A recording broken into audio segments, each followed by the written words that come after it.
the reemergence of international terrorism out of that safe haven is so profound. Everything that we're seeing from multiple very credible sources is saying that it's not a matter of if, it's a matter of when. They are in such advanced stages that those operatives are already here. We got a Patreon account. They're our top supporters, been with us since the beginning. Yeah. I wouldn't be here if it wasn't for them, and neither would you be. Right.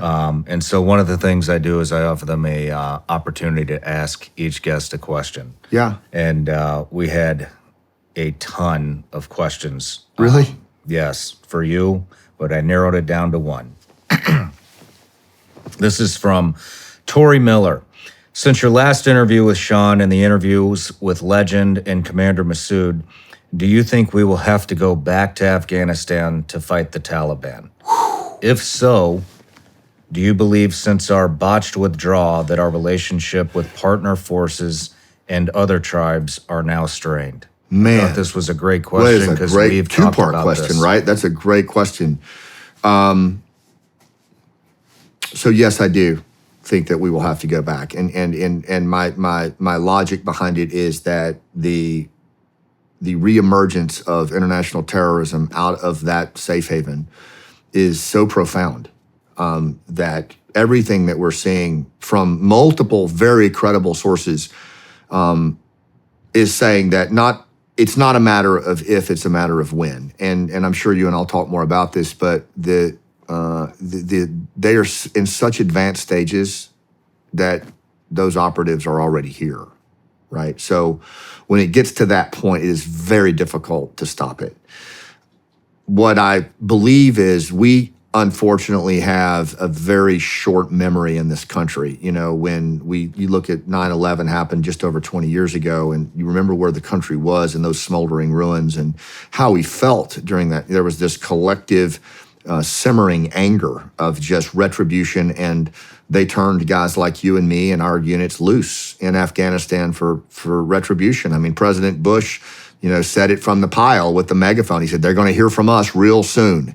And it was a pursuit of justice, right? And you had the yellow ribbons come out and the Budweiser commercials, and everybody was fired up, and we were a nation that at war, and we deployed a very small percentage of these young men and women into a country that frankly had been at war for 4 decades. Like, that's all that country knows is war. And what's interesting though is you think about Osama bin Laden quietly killed Massoud's daddy, Ahmed Shah Massoud, 2 days prior, because he knew that was exactly what we were going to do.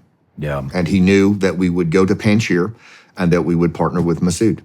And he had the foresight, the strategic foresight, to whack the resistance leader 48 hours before dropping through strategic surprise the Twin Towers, hitting the Pentagon, and would have hit the Capitol.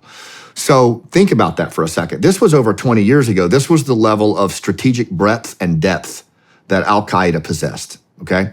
Today, through your interview with Sarah Adams and others, it's excruciatingly clear that they have far surpassed that capability today, not just in terms of fighters, but in their sophistication. They're operating at a whole different level now. And so they want us in the fight. The enemy has a vote. They want us to respond. We may be done with Afghanistan, but they're not done with us. It's not done with us. And so what you can bet on is that they are going to outdo the last attack, and they are going to do it at such a level of emotional impact that we will have no choice but to respond, because it's going to take us into a sympathetic state of retribution. Yeah. And there will be outcries for payback. And all of these folks that have written checks to the Taliban and done all these ill-advised policy moves, they'll just skulk back into the shadows. They'll disappear. And the Budweiser commercials will hit again, the country music songs, the yellow ribbons will come out, except this time it'll be my kid, maybe yours, on C-17s. I think it'll be sooner than when yours would be ready to go, but it certainly could be mine and other people watching this. It could be our kids on those C-17s, and I think that they will go. The difference takes me to the second part of the question. I did a scene at the end of Last Out in Tampa that had never been done before in my play, where we actually turned the lights down at the end of the play, And we had Danny Patton, the Green Beret's son, Caden, like we heard this blackout sounds of the country's been attacked. And this is at the end of the play. And it says, America is now responding. We think there are troops heading to Afghanistan. And as the lights come up, Danny's son, Caden, is now full kitted up. He's now a Green Beret, and he's rolling his parachute up. And stepping out of the shadows is a commando in tattered rags. He's got an M4 tricked out, and all of the patches that he once wore, but it's all ripped up to shreds, and he's got his weapon leveled right at Caden. And Caden just looks up at him, and there's this standoff between these two in this moment.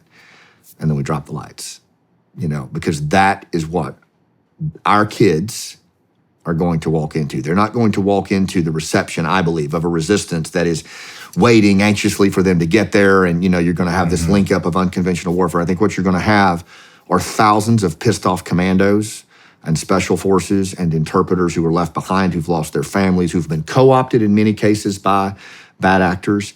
And the very organizations that we trained that would have been the vanguard are now going to be probably who we have to deal with face to face. And I'm not saying we can't, I'm not saying we won't, but it is a completely different scenario this time because we wholesale abandoned a partner force that has, to this day, 3 years later, is still being hunted. And to think that we could just walk back into that country and say, hey, we're back, how you like me so far? It's not going to go down that way.